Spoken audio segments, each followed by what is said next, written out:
someone caught you praying.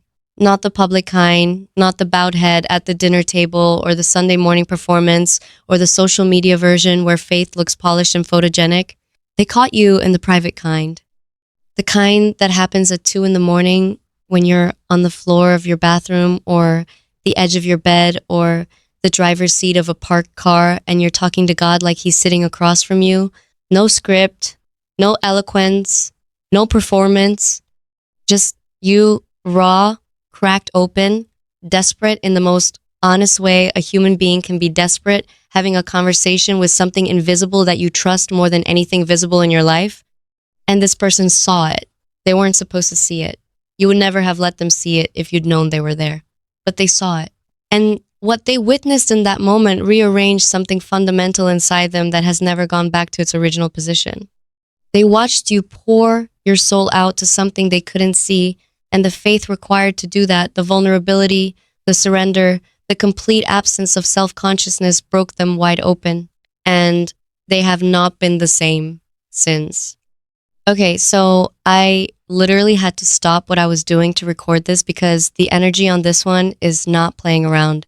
I'm Stella Love Tarot with Stella. Subscribe if you're new because we stay busy around here.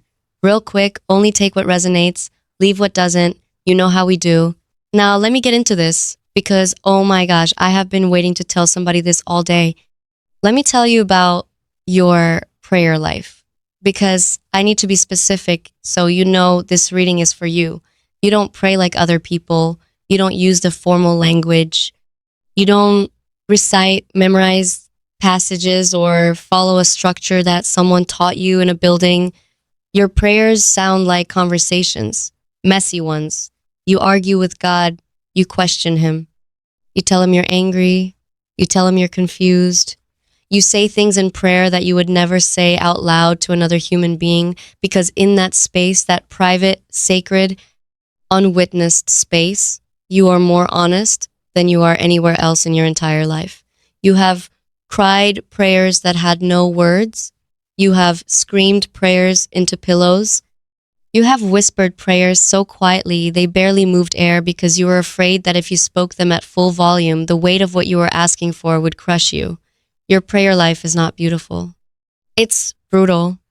It's the most unglamorous, most undignified, most real thing you do. And it is the thing that has kept you alive when absolutely nothing else could. There have been prayers where you didn't even use words, where the pain was so large and so formless that language couldn't contain it and all you could do was sit in the presence and let the feeling speak for itself. There have been prayers that lasted hours, the kind where you start kneeling and end sitting, then lying on the floor, then curled on your side like a child, the progression of postures, mapping the journey from desperate asking to exhausted surrender.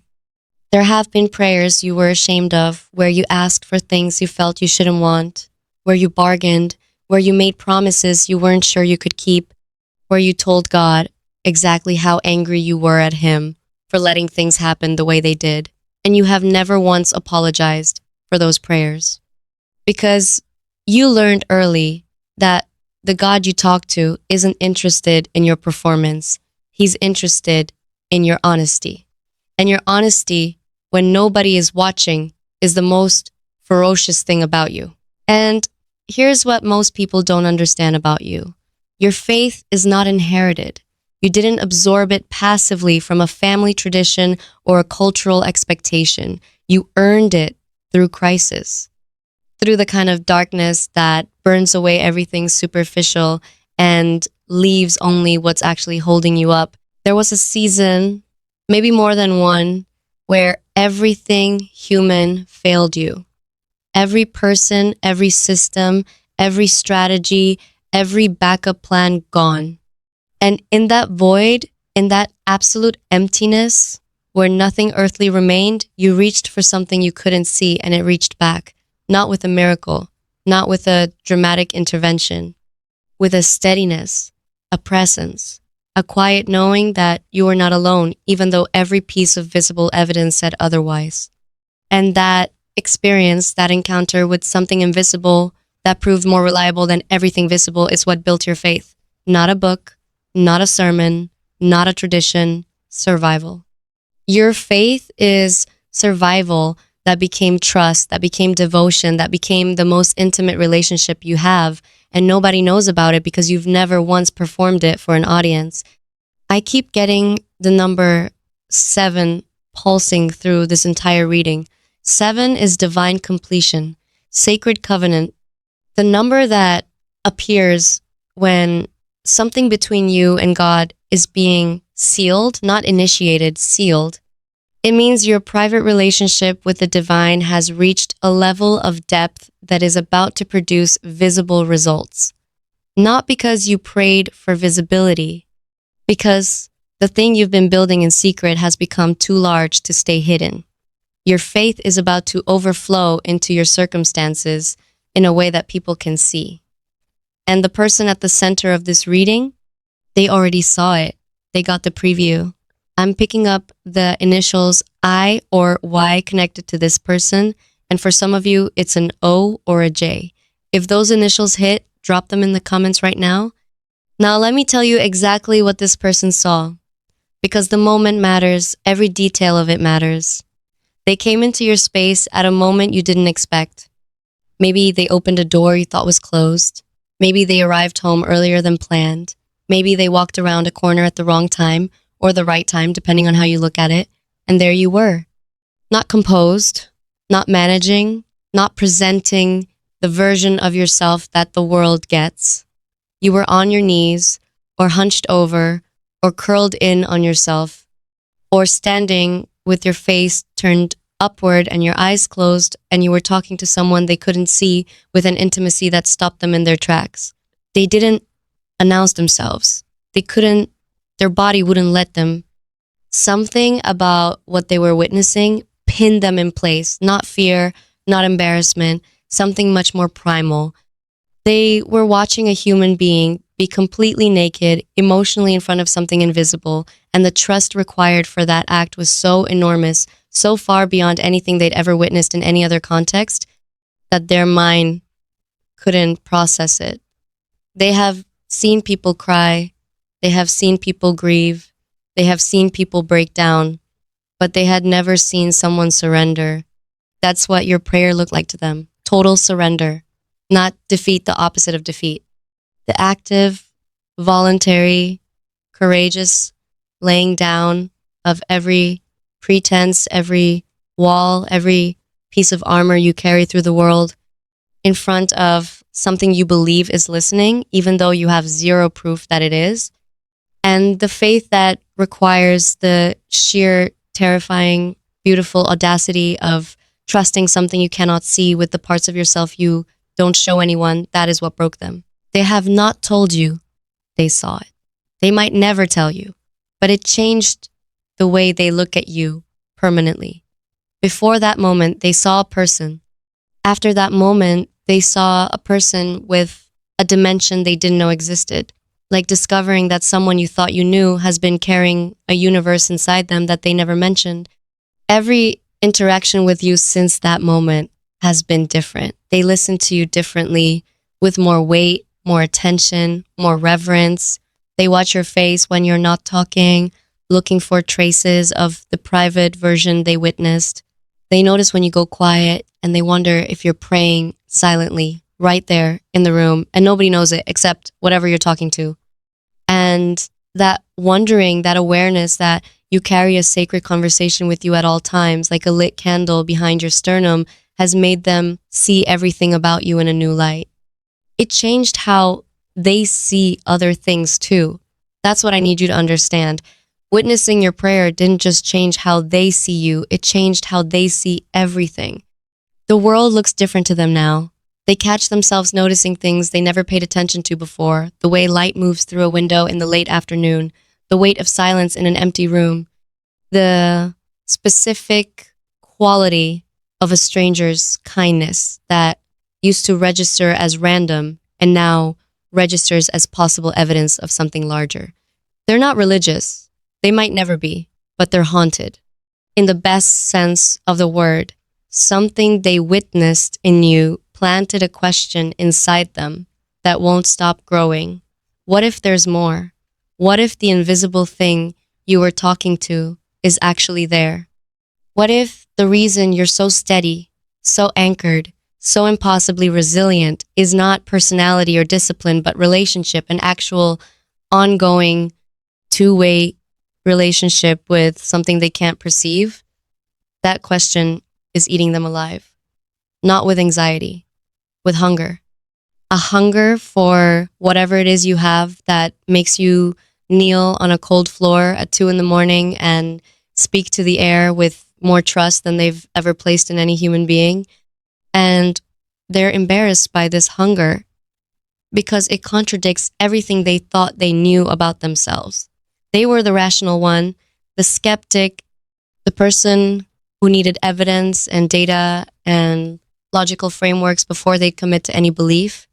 And now they're lying in bed at night thinking about the expression on your face when you were praying, the absolute absence of doubt, the complete surrender of ego, the way your whole body changed, posture, as if gravity itself reorganized around your faith and they can't reason their way out of what they felt when they saw it. Logic has no category for it, but their body does. Their body felt something in that room that their mind cannot explain, and that felt thing is more persuasive than any argument they've ever encountered. I'm getting strong Pisces and Cancer energy around this situation, deep water, emotional intelligence that borders on psychic. For this person, I'm picking up heavy Scorpio or Capricorn energy, someone who has always prided themselves on being rational, logical, grounded in what can be seen and proven. And watching you talk to something invisible with more trust than they've ever placed in anything visible dismantle the framework they've spent their entire adult life constructing. They're not sure they believe what you believe, but they believe that you believe it. And the difference between those two things is where their transformation is happening. For some of you, I'm picking up physical impressions, someone whose default expression is guarded a jaw that carries tension, eyes that assess before they soften. But when they look at you now, since the moment they witness the guard drops involuntarily, their face opens. Something around their eyes changes into an expression they don't wear for anyone else.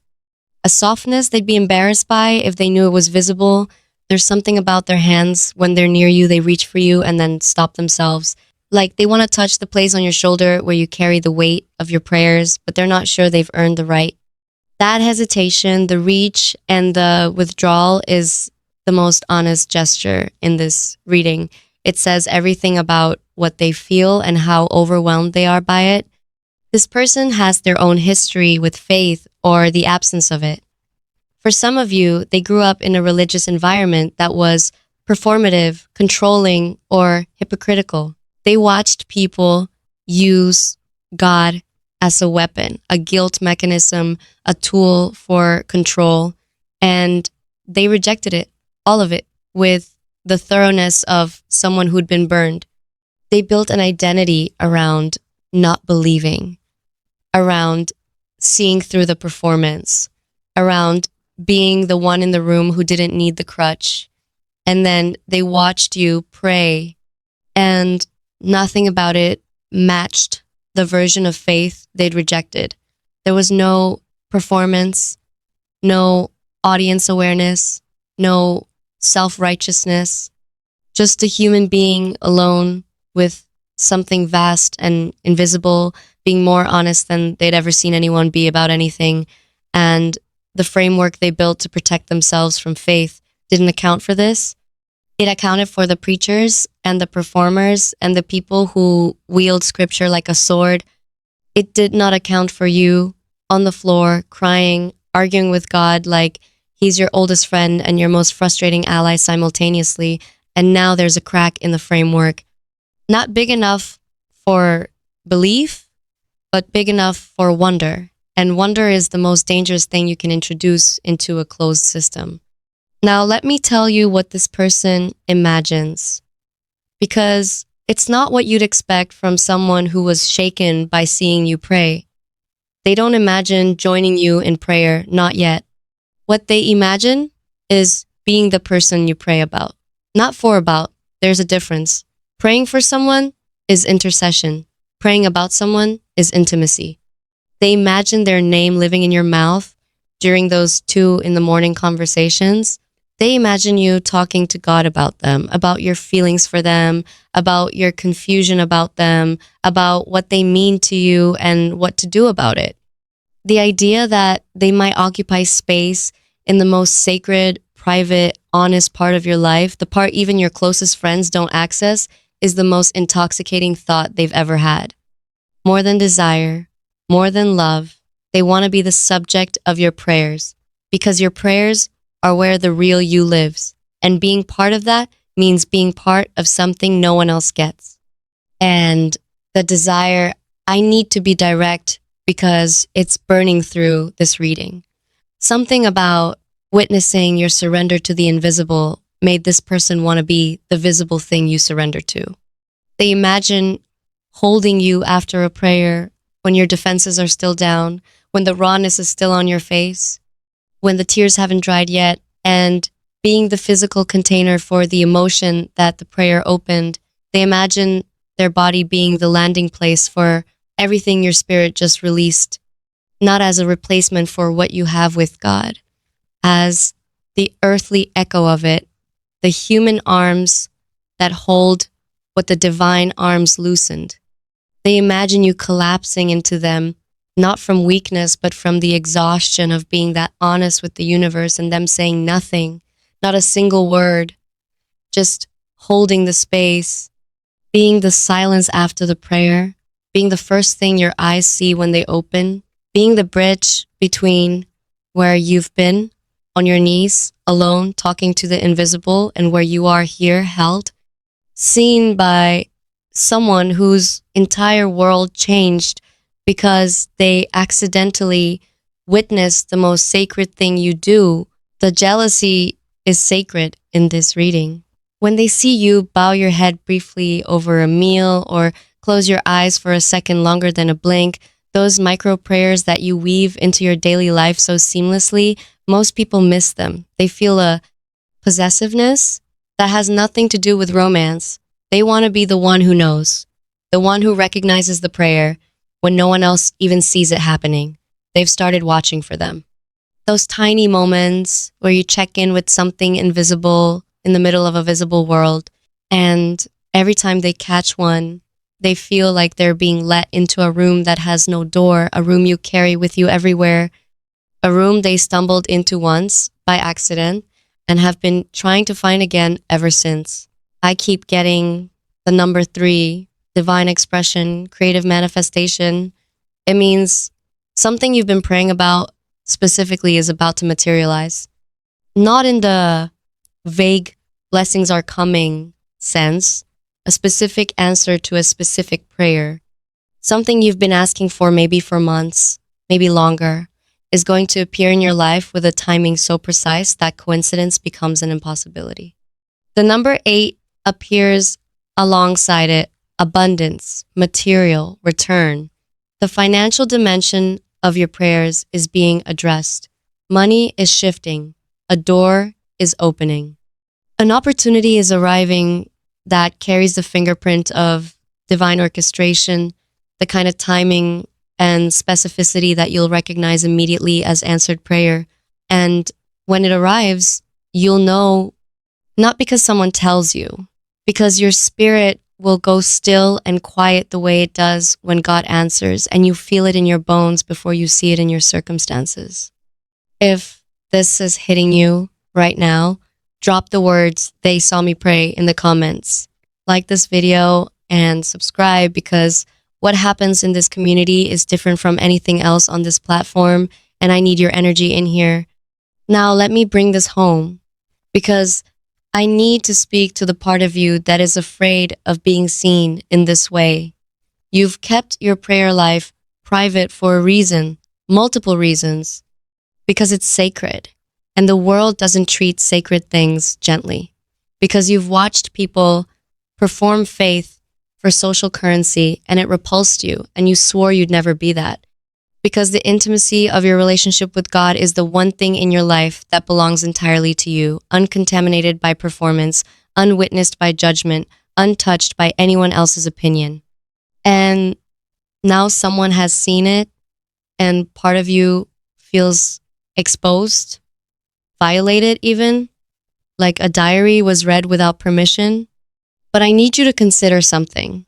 What if being seen was the point? What if the prayer that you've been whispering into the dark, the one about connection, about being truly known, about finding someone who sees past every layer of you to the core, what if the answer to that prayer started with someone seeing you pray? What if the vulnerability you guard most fiercely is the exact vulnerability that was required to crack open the heart of the person who was meant for you? What if God answered your prayer for deep, real, soul level connection by letting someone witness the most soul level thing you do? Think about that. Sit with it. Because the prayer you've been praying, maybe for years, maybe in different words, but always the same core request, was for someone who sees you. Not the managed version, not the public version, not the faithful when it's easy version, the real you. The you who doubts on Thursdays and believes on Fridays and screams into the void on Saturdays and shows up to worship on Sundays, not because you have answers, but because you have nowhere else to go. You prayed for someone who could handle that much honesty. And God's answer was not to send someone pre-built for that purpose. His answer was to let someone witness the honesty itself and let the witnessing do the building. He let them see you at your most sacred so that the foundation of whatever grows between you would be truth, not manufactured compatibility, not curated first impressions, but the most unvarnished, most vulnerable, most unglamorous truth you possess. That's the foundation, and nothing built on that foundation can be shaken. Your prayer wasn't interrupted, it was answered. The witness was the answer. And what grows from this, the connection, the understanding, the love that is being built on a foundation of the most honest thing you've ever done, is going to be the most real relationship of your entire life. Because it started in the only place where you are completely yourself, on your knees, talking to something invisible, trusting it with everything. That takes a courage that most people will never understand, but someone does. Someone saw it, and they are never going to unsee it. Okay, I need you to go receive this now. Stop overthinking it. Stop talking yourself out of it. This is coming for you, and you deserve it. Period. If this hit like this video right now, share it with your person. Subscribe, because I am literally always in here dropping something, and comment below because I read every single one and I want to know who this is about. Okay, go. I love you. Bye.